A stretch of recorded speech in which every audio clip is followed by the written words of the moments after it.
week's episode, we're talking about planning your content quarterly. If you've been around for any length of time, you know that I love 12-week year. And if you haven't heard of that before, it's essentially planning your entire 12 months in 90-day chunks.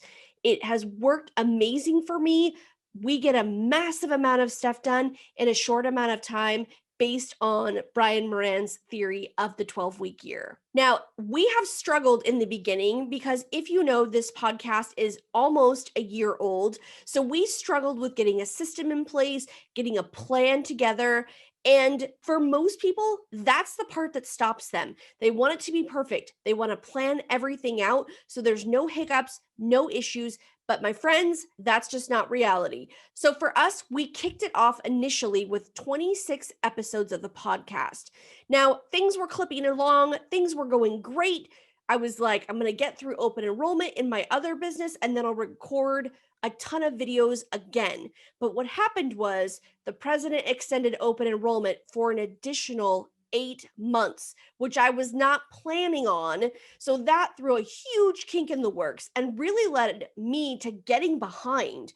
And when you realize that you're the bottleneck of everything happening, you've got to make a change. You have got to fix things because you're holding up the entire team.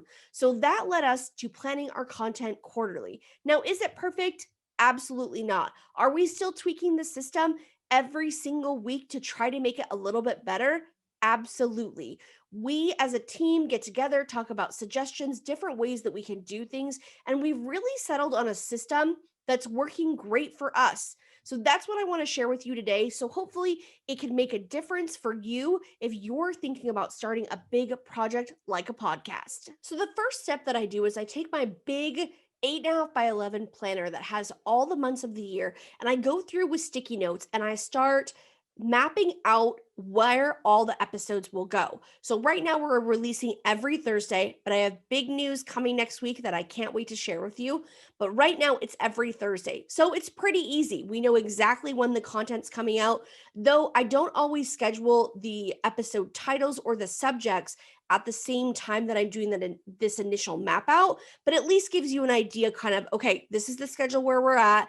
This is how it falls because of course, Thursday podcasts, typically we fall on Thanksgiving, Christmas. You've got to plan ahead if you're going to be releasing a podcast every single week. Now, I know that some people do seasons, so they take time off, but that's not how we do it. We are releasing every single week, and this batching process helps us get ahead.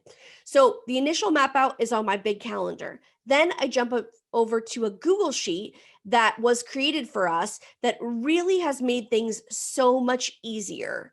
So let's jump into that. I'll tell you kind of what's on this spreadsheet to give you a better idea.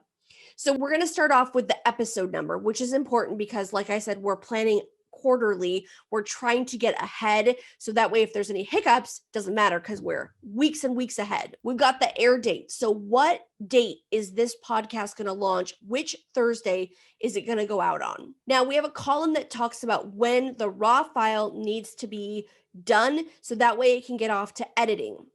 Once it goes to editing, then it comes back for the show notes. So that is everything that's created around this podcast. If you have not listened to my podcast where I talk about the content diamond and how we take these videos and create the content that goes out to all of our social media channels, definitely check that one out because it really makes things so much easier when you're like, I don't know what to post on social media. What do I do?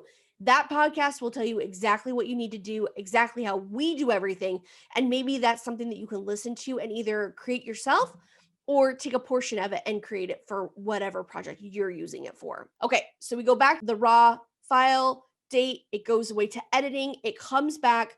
What date does the edited file need to be back by, as well as when do the show notes need to be back by? And then also, when are the show notes done? So that's just a column with a check mark on it, super easy. We're also going to do any production. So anything else that needs to be done to it to get it ready to be launched. Now, we use a third-party vendor called Libsyn. So basically what that is that's the software where we download the file and then that shoots it out to all the podcasts, iTunes, Stitcher, wherever you listen to podcasts. That's the third-party vendor that makes sure that it gets to where it's going. Now, there's multiple different services, but because I took a class from Pat Flynn and he recommended Libsyn, that's why we use it. But there's multiples out there. Just find the one that's right for you. Now, the next column over is the episode title. So again, this is important because we're repurposing content that we're using from either the video or the audio files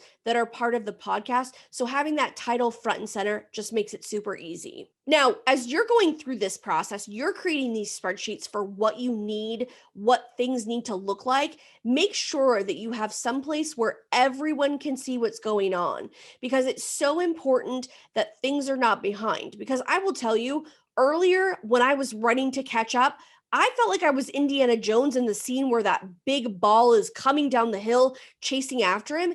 It's not the best feeling. There's got to be a way to make whatever you're doing a process or a system. And you know, I'm all about processes and systems. So this spreadsheet has really helped us, makes everybody know what time their items need to be back by, and it increases our efficiency too. Because when you think about all the steps that something has to go through to be created, there are multiple people that are contributing along the way. And in order to get ahead, everyone needs to know exactly what's going on. Think of it like a ripple in the water. As that ripple goes out, it gets farther and farther and farther. So we want to make sure that all this content that we're creating, all the hard work that goes into it behind the scenes, that it launches when it's supposed to in a timely manner, and we're not running to catch up, because that is never a good thing.